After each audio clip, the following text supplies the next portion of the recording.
Welcome back to the Self-Esteem and Confidence Mindset podcast with me, Johnny Parday. Today, I welcome a power couple to the show. I welcome Bohdanna and Roman, where we're going to be talking about holistic wellness, confidence, tech addictions, sleep, and many, many more things. So Bohdanna and Roman are holistic wellness mentors, and they blog about tech addictions and produce a podcast that focuses on how to regenerate modern humans by repurposing the power of past through ancestral living, circadian fitness, and relationships that all start with you. I may have said that word wrong again, but anyway, you'll correct me in a minute. Perfectly. You said it Okay. very well.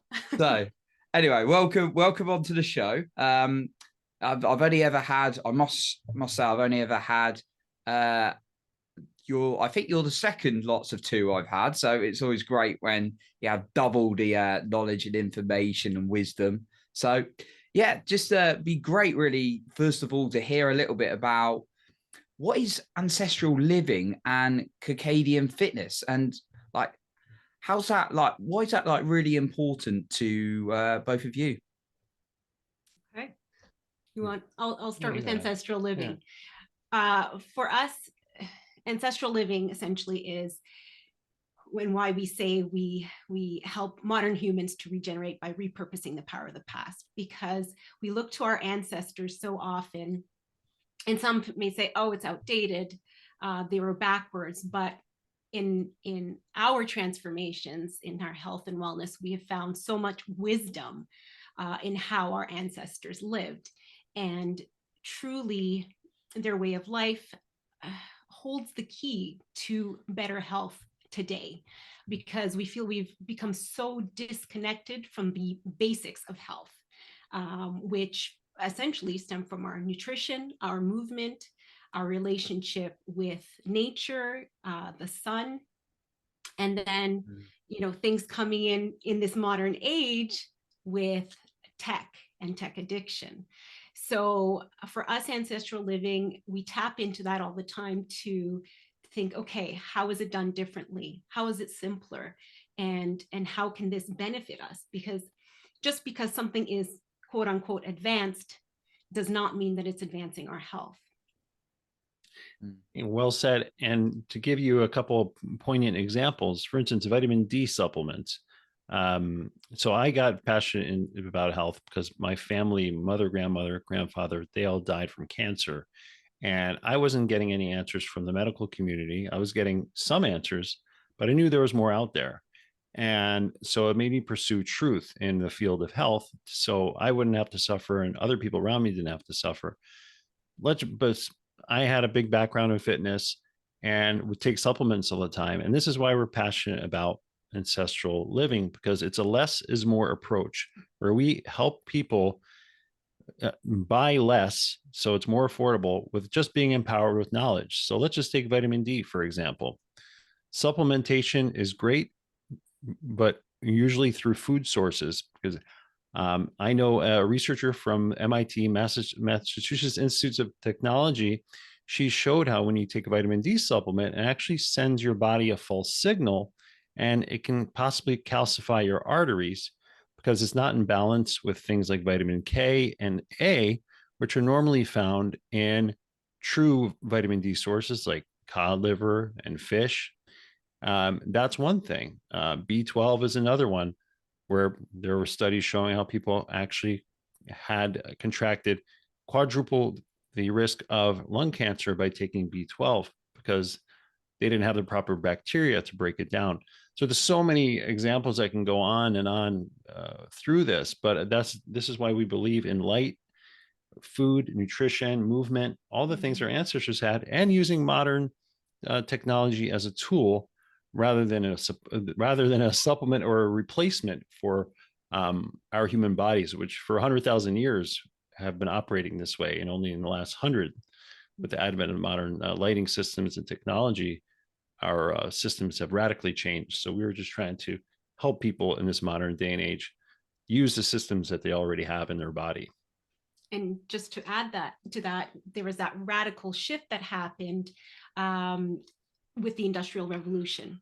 where our indoor culture started. And so if we think about it, majority of our time was spent outside. We needed outdoor light coming through our where we lived, everything. We had that exposure. So and that also impacts our circadian fitness, which was the other part of your question, Johnny. You know what that is? It's kind of like, it's like our master 24-hour clock in our body. So when we see the morning light, it says, okay, time to go for the day, and it starts going. If you can imagine, if we're not going outside, like our ancestors did for thousands and thousands of years, this clock now is kind of all over the place, doesn't know what to do. Put on top of that exposure to devices and blue light and electromagnetic fields, it's impacting it negatively even more. So we are sleeping in, it's impacting the weight we put on, definitely our sleep. That is, you know, way off. So it just, it's amazing how everything fits into place when we look at nature. And I always say, this world was created perfectly for us. Just we've started using elements of it imperfectly. And unfortunately, in the process, we've become a chronically ill society because of it, because we've gotten away so far away from those back to basics, you know, approaches to our health. So. Wow. So for instance, and just to go back on what you're saying about the blue light, so I think it's important. Blue in the morning sun has infinite amount of frequencies, but mainly has a lot of blue light in it in the morning, and that's countered by red, which is regenerative. But what have we done as a society? We've gone and inverted that, where we stay in the morning because we're too tired, and then we get the blue light at night without any red frequencies around us, unless we have red lighting in our homes. So now, what does that blue light do? It spikes cortisol, which we know is a stress hormone, but cortisol is also a hormone that gets its alert and it gets its going, and it's not a bad thing. But now we're spiking it at night versus spiking it in the morning. And, you know, the sunrise is my natural form of coffee. I get that blue light in the morning, boom, I'm up. Like, it's going to force you to wake up. And then I still have my coffee after, you know, but it's at least getting me that kind of zing first thing in the morning, because our bodies require 2/3 light, only 1/3 food as an energy requirement. Oh, And wow. you're not going to hear that, many other places. And this is based on a photobiologist in Germany. His name is Alexander Wunsch, who I follow. But and I'll leave, you know, I can give you info on that. But 2/3 of all energy requirements from our body come from light, and 1/3 from food. So let that soak in. That is that is a statistic that makes sense, because back ancestrally, we were outside all the time. Our skin, our eyes, we were soaking up those electrons in the sky that were meant to live with. So anyway. Wow. I didn't, you know, I didn't realize about the 2/3 of the body was impacted by light. I mean, from that study, there's quite a lot of us have, and perhaps like in my younger, like teenage years, it's like sort of impacted my skin, like acne, or sometimes we don't have as healthy skin as we would like. Do you think kind of some of those habits and not being out in light enough is impacting that? Has research shown that? Absolutely, 100%. I believe, because again, when we're not in sunlight, we're not getting red. All the studies, most of the studies that I've read, at least, even from the 1900s, basically attacking ultraviolet UV light as something that's bad for us, were done in lab environments without the presence of full spectrum sunlight. Red light penetrates deeper into our skin, regenerates those deeper layers, so we can clean up all the mess and the damage that we accumulate during the day. And then that allows the UV to come on and kind of fill in those gaps, and then really finish it off. But we're not getting that as a society, right? We're getting blue light in the morning mostly, and then we get out in the middle of the day or in the summer and we burn ourselves because we haven't got any red light. So Absolutely. That red light, especially infrared, which is around more in the morning, will penetrate deeper, and it will help clean up that cellular debris. Mm. Okay.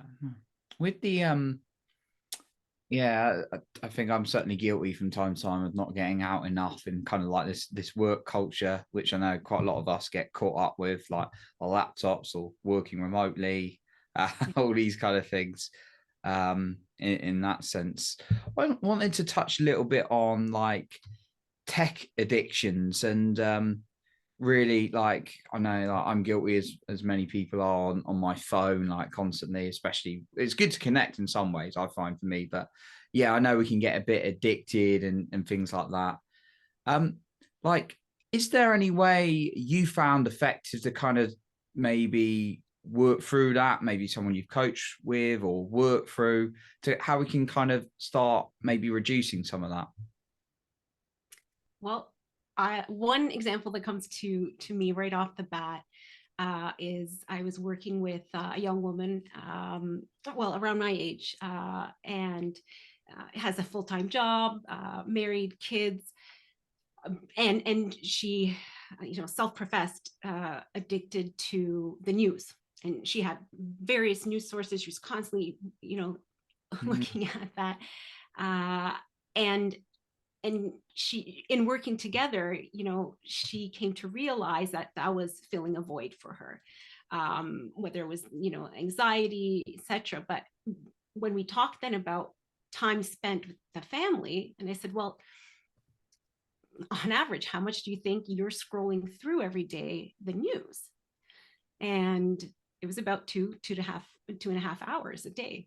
So I put it in perspective for her. Okay, in a week, how much time? In a month, in a year, how much time you're dedicating to that and taking away then from time with your children? And sometimes we need that, because as we know, it's that rabbit hole, right? Especially in that social media, we just can get sucked in, and that's the whole point, right? It's been built that way, like the casino scrolling, the casino kind of feeling of pulling on that slot machine. Slot machine, thank you. Right, it gives that same dopamine hit for us. What's next? What might I miss? That whole fear of missing out kind of thing. So I think, one, the awareness is huge, and knowing that you are spending too much time, realizing then the why behind it. Because for me, and this is part of my whole philosophy and part of my transformation journey, was getting to root causes, always finding out there is always a root cause behind our actions, and I go as far as saying our illness as well. So in that, just discussing it and putting it in those terms, giving her those kind of hard statistics, it helped her to say, wow, that's it. I mean, it was, not for everybody could be that easy of a switch, but sometimes it is. And she did make a considerable effort then afterwards to cut down on that time, because it was always then at the back of her mind of how much she was then putting towards not spending time with her family. And if I can say something on that as well, as coaches, sometimes we always hear, oh, the mind and the body, mind. But what does that really mean when it comes to phones? Well, we know that our nervous system is tied to our hands, and the way we use our hands develops circuitry in our brain. That's why musicians, artists, athletes, they have a lot more brain connections, and the different regions fire and wire together than an average person. So there is a fellow gentleman that I've helped, and he's helped me understand the nervous system, that has Parkinson's, and he's developed all different kinds of hand exercises for himself to try to manipulate and fire up different parts of his brain again, to literally play with his hands and use his fingers. And this is why big tech executives like Steve Jobs no longer with us, but Bill Gates, Jeff Bezos, they've put their children in Montessori schools and Waldorf schools, which teach them finger painting. So ask yourself, right? They don't give their children these devices, but they have their children engage in these holistic behaviors because they know that our brains need that engagement that's going to not only fire and wire our nervous system, but then set a stage for mental resilience down the road. And this is what we're finding more and more, is that the hands are the gateway to the brain, along with so much more. And I help people set boundaries with the technology. So if you need to use it, that's fine. Personally, I love using a keyboard because I can and standing, I get that into the flow a lot more easily. And writing, we know from people like Jim Quick, right, who talks about writing with our hands and how that fires different nervous pathways. So brushing yeah. your teeth with the opposite hand. Yeah. I started doing that because of Jim Quick. He says, primes your brain, right? So it really is fascinating, but it's liberating too. We think, oh, life is going to get hard without that device. Life actually improves without it. And again, back to those big tech executives, that's why they're doing it, because they know that there are other avenues we can pursue, especially with our mind and body. Mm-hmm. I love what you said. That was a really interesting point about like our hands being connected and firing off. Like I never thought of it that way, but it's very true. It kind of like rang a bell. And also like what you said, Bohdanna, about knowing where someone is, because progress starts with truth, right? And you got to be honest with yourself. And it's like, I'm spending this amount. Like I think most people, if they look at their screen time that I've spoken to, are like, wow. But then they continue. Sometimes they continue anyway. But actually breaking it down, what that might be costing you in terms of time with people, love, time you could be spending yourself, is actually quite amazing. That's why I have social media slots now. It's like I can go on it there, but not there, and it does a lot. That's great. Yeah. We commend you for that, Johnny. Absolutely. Absolutely. And like you said, we're not Luddites. We're not like, carve out the cave and, live in there. I mean, we use the technology, and I mean, it's part of our modern life. But again, like we said, it's using it as a tool. And I once, thought of the analogy that, like with any technological advancement, there will always be those who are opposed and those who for and think it's the best thing ever.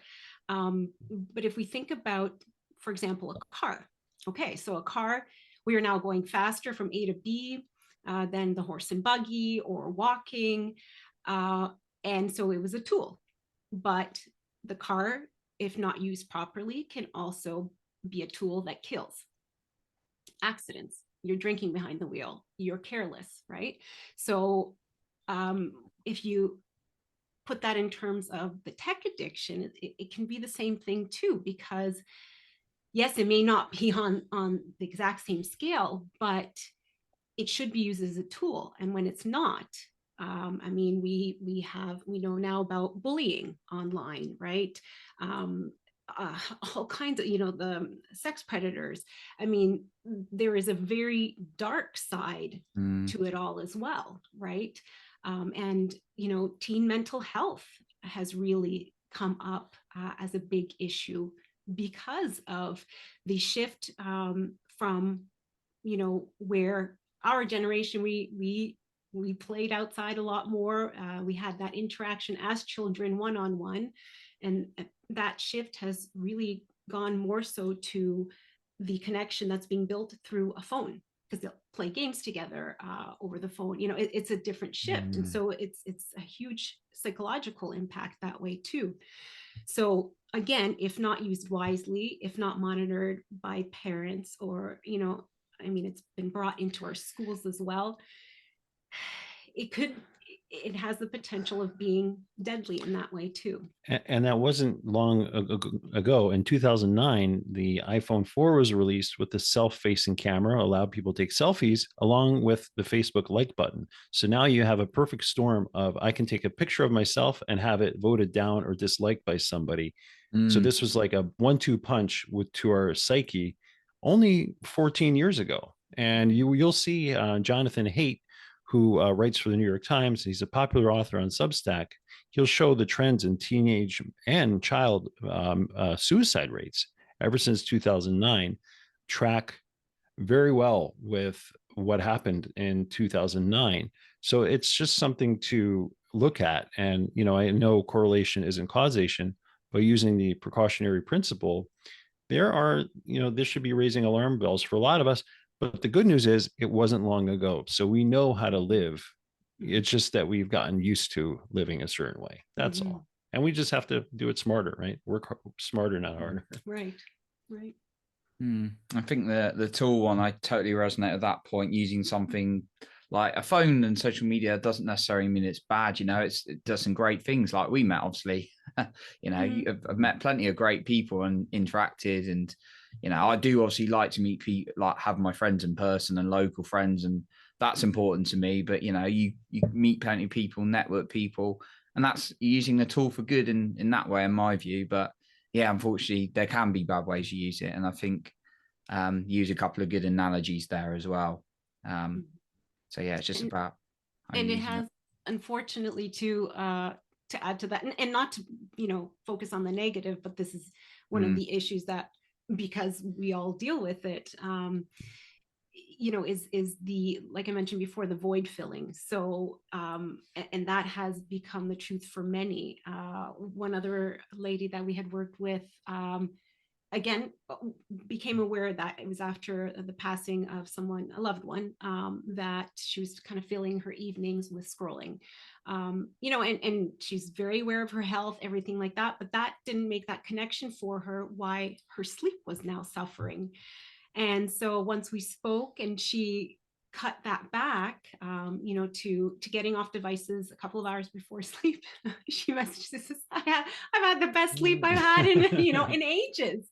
Yeah. Right. And so again, it's not that it's the big scary monster of tech. It's just using it wisely, and then understanding our health and how it works, and it's small changes like that can make a huge impact. Absolutely. Yeah, it's surprising, the sleep thing. I remember when I just would read before bed like an hour sometimes, and just it was a way and waking up, wow, so refreshed. You remind me to read well, I've got the book, I've just not read it. They've got so many books I'm reading, but like Jim Quick, the super learning, so you've inspired me to read that as well. I'm pretty sure it talks about it in there as well. Just wanted to touch on, obviously, your holistic wellness mentors. Kind of, this obviously all plays into it, but could you kind of describe to us a little bit about what holistic wellness is for you? And yeah. Sure. I'll take this one. I'll field this question. And I'll start by kind of giving a little bit of the story of how we got to this point, and why this became important to us, because it didn't kind of just pop out of nowhere. But for me, and we have two different kind of health transformation stories. But for me, it was around age 20 when I was in second year university, and I started feeling symptoms of depression, and kind of felt out of nowhere, but it was, more weighing upon me, to the point that I went to go see my doctor about it. And at that point, I was told, well, depression is on the rise. You have depression, most likely hereditary. So, wrote me a prescription for SSRIs, and off I went for the next 15 years. And that was the story that I bought, that I had a chemical imbalance in the brain, and that's fed to a lot of people when it comes to mental health. And it was on our honeymoon back in December 2015, where that all culminated, all those years, in a major burnout. I pretty much shut down physically, mentally, emotionally, depression, high anxiety, major insomnia, and put on medication again. And I was labeled as having a mixed mood disorder, which is fascinating because I could be depressed and anxious at the same time, a lot of very Freudian kind of stuff. And this was the pinnacle. This was like the fork in the road in my life, because up to that point, I had believed the narrative that that I had, mental disorders, that, I wasn't well mentally. And it was that little spark inside, thankfully, that said, I don't want to live like this, because I felt like a zombie on the meds. That feeling, the not feeling right in your own skin, I knew what that felt like. I just didn't feel like there was a disconnection. And thankfully, my brand new husband didn't turn tail and run. Yeah. But it was because of his support and his suggestions of, we need to look into alternatives here, that I decided to take that path for transformation. And that whole episode was like, of course, now looking back, I can say it was terrible to go through at the time, because you feel out of control. You don't know what's going on. You feel shame, all of it, right? And it was the best gift of my life, because that was that point of awakening for me. And why? It was because we completely revamped our nutrition, got rid of sugar, processed foods, started eating organic. Again, what our earth offers us is there for the taking, and for our nutrition, right? Moving every day. And this is where seeing the sunrise in the morning came in. Dealing with my insomnia through cognitive behavioral therapy. Because again, I was also given pills for that, which you journaled. You created your own sleep journal, and you did that as well. So holistic is all those things. Exactly. Nutrition, getting outside, building the relationship with yourself, and being, taking it easy on yourself too. Cutting yourself some slack, and building that relationship with yourself. And that's right. And that, Johnny, of course, is where that mindset comes in, that about very well, right? And my self-confidence, self-esteem was, but everybody always, oh, you're just so strong, and you feel the complete opposite inside, just this weathered thing. And it was the beginning of an amazing transformational journey, in that I had to acknowledge that my mindset was very much, at some point, had turned to the negative. Major people pleaser. So I, of course, was very disconnected with myself, right? And so it was that, and this very well too, the whole idea of, why did this happen for me and not to me? And before that, I would always think, this happened to me. Of course this happened, of course, and now it was okay, what am I going to do with this? And that's, again, why, so to give you a long explanation, but just so that you could understand where it all came from. It just wasn't like, oh, this looks like a cool fad, let's, approach things holistically. It's what worked for me, transformed my life, got rid of the meds, because there was no chemical imbalance. There was no mental disorder. That's what it came down to in the end, because I actually addressed the root causes, of what brought me there after decades of neglecting, a healthy way, a truly healthy way and holistic way of living. So, and gratefully, we embarked on that together. And so that's why we got to the point where we are today, because we realized also there's a lot of people in the same boat, suffering the same way, and turned into our passion. It's like I like to say too, as an aside, we don't live on the earth, we live in the earth, right? So all of us are connected. Whatever we pollute, right, we do to ourselves. We are all living in this bubble. We are all living in this fishbowl.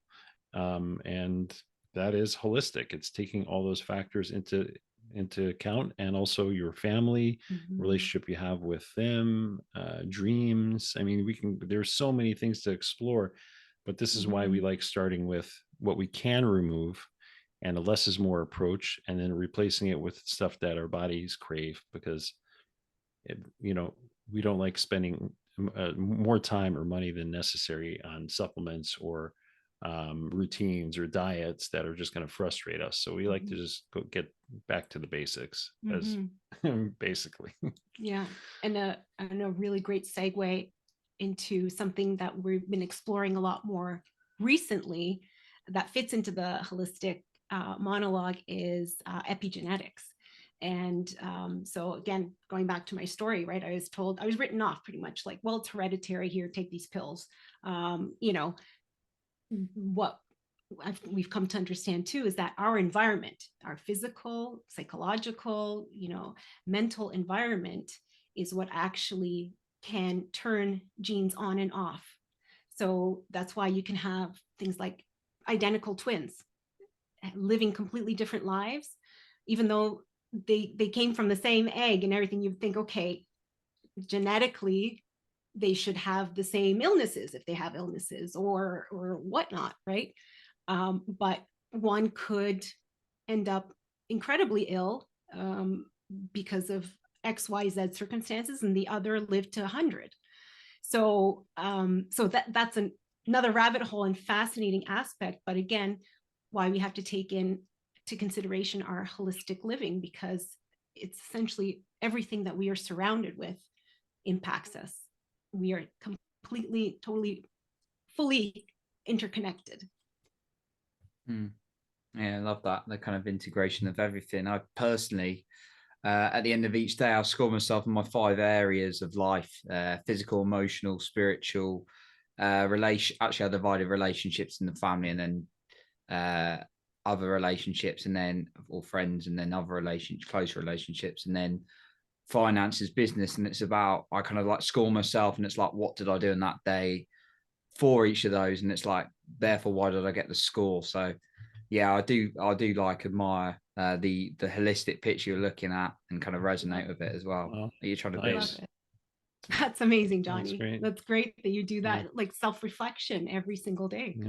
I used to do that actually, and thanks for reminding me, because I need to do that again. I would do that every morning, and yeah, That's right. thank you for that. That's right. Yeah.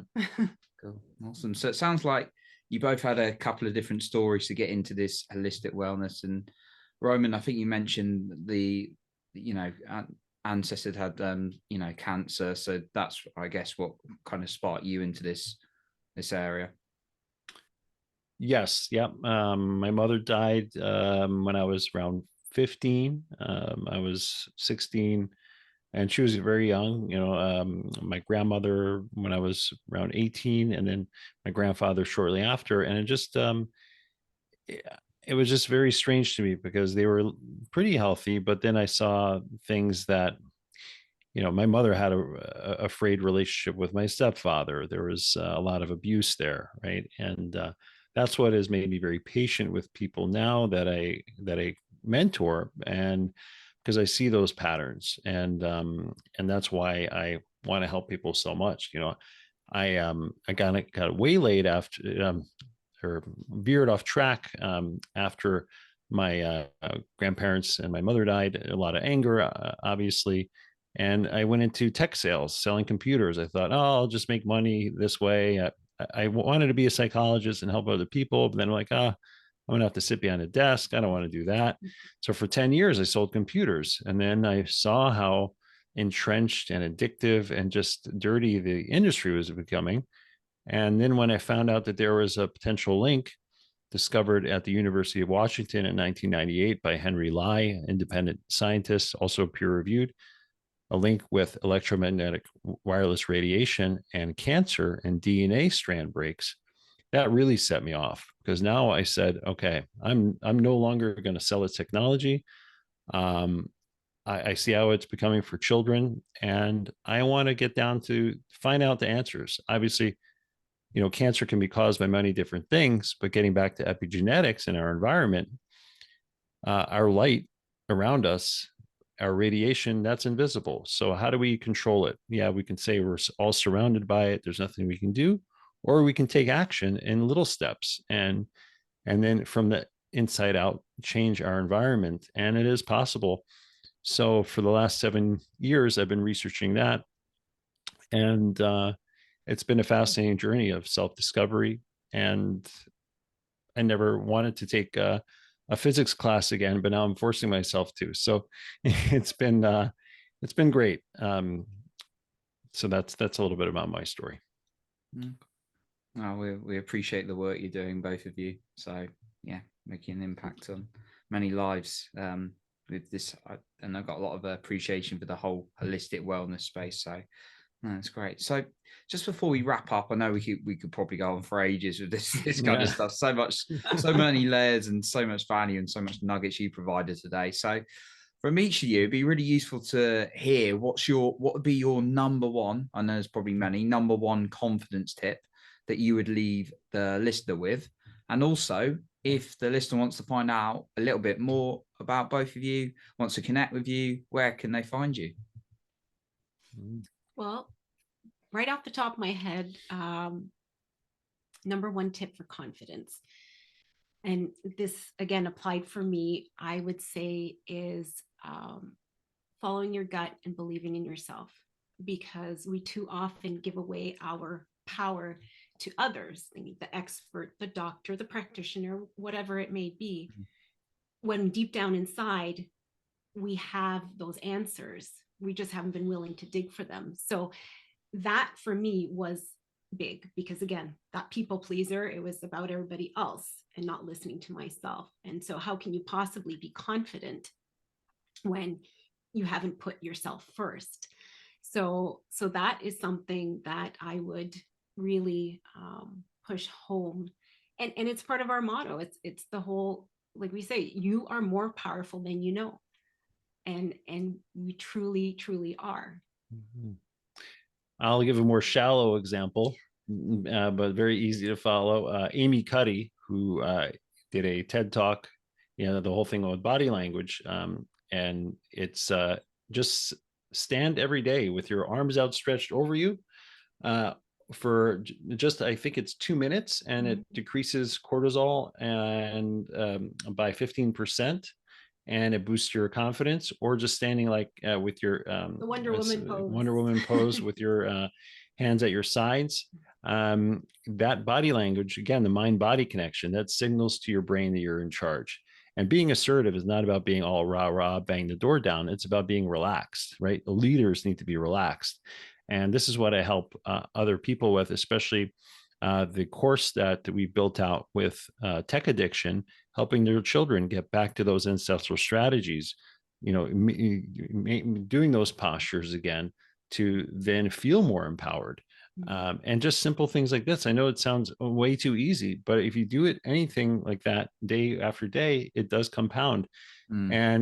Or you can physically compound it with the gym, right? Like I do pull-ups, so my hands are always over me, or overhead squats, right? I have the barbell over my head for 10 minutes, and that's really signaling power. And so and we shouldn't take it lightly. These are things that work, and it counters the default position of when we're on our phones and having our head down, right? Which is a very disempowering, our body and mind connection, right?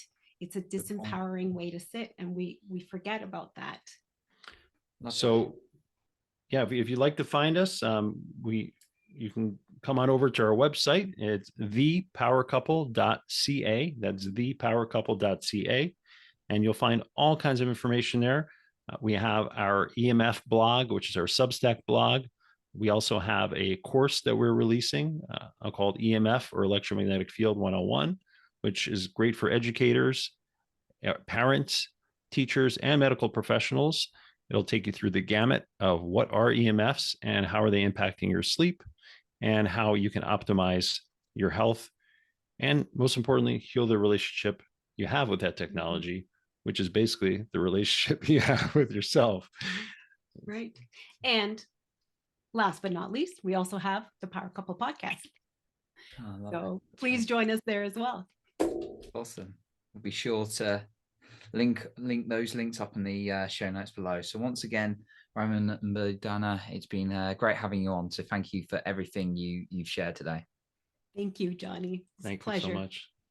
So that concludes our episode for today. And remember, you are in control of your own self-esteem and confidence.